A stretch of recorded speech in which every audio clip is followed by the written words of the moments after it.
સૂક્ષ્મ જીવો એના અંદર કઈ છે પ્રવૃત્તિ 2.3. હવે 2.3 પ્રવૃત્તિમાં આપણે શું કરવાનું હતું? મેંદો લેવાનો હતો અને એમાં ત્યાં શું કરેલું છે? આમાં અને આમાં બેમાં શું ફેર છે? આમાં ખાંડ નાખી છે અને ગરમ પાણી નાખ્યું છે અને ખારો નાખ્યો છે. હા, ઈસ્ટ પાવડર એને કહેવાય. ઓકે, ખારો નહીં, બરાબર છે. ઈસ્ટ પાવડર નાખ્યો છે એટલે 2 કલાક આ લોટને રહેવા દીધો છે તો આની અંદર ઝીણી કાણા થઈ ગયા છે. અને આ સાદો લોટ બાંધેલો જે છે તો સાદા લોટમાં તમે જોશો કે એમાં એવા કોઈ જ પણ કાણા છે નહીં. અને આમાં તમને કાણા દેખાય છે. કાણા ઇન ધ સેન્સ કે ભાઈ ઝીણા હોલ, બરાબર છે. તો આ બે લોટમાં મેંદો જ છે, પાણી જ છે. તો તેમ છતાંય આની અંદર જે ઝીણા કાણા જે છે એ બનવાનું કારણ શું છે? કે એમાં કાર્બન ડાયોક્સાઇડ વાયુ છે પરપોટા. એ કાર્બન ડાયોક્સાઇડ વાયુ ક્યાંથી આવે છે? આ ઈસ્ટ જે છે એ શું થાય છે?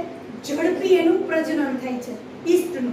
એટલે ઈ શું કરે છે? શ્વસન દરમિયાન કયો વાયુ કાઢે છે? Carbon dioxide. અને ઈ જે કાર્બન ડાયોક્સાઇડ વાયુ છે તેના ઝીણા શું થઈ જાય છે? પરપોટા. હવે આ જ કાર્બન ડાયોક્સાઇડનો ઉપયોગ આપણી ખાવાની ઇન્ડસ્ટ્રીઝમાં થાય છે.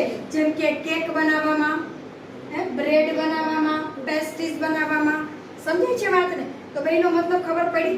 અને આના ઉપરથી આપણે શું જે શીખ્યા કે ઈસ્ટ જે છે એ ઝડપથી પ્રજનન કરે છે અને ઈસ્ટ જે છે એ આથો લાવવામાં શું થાય છે? મદદ કરે છે.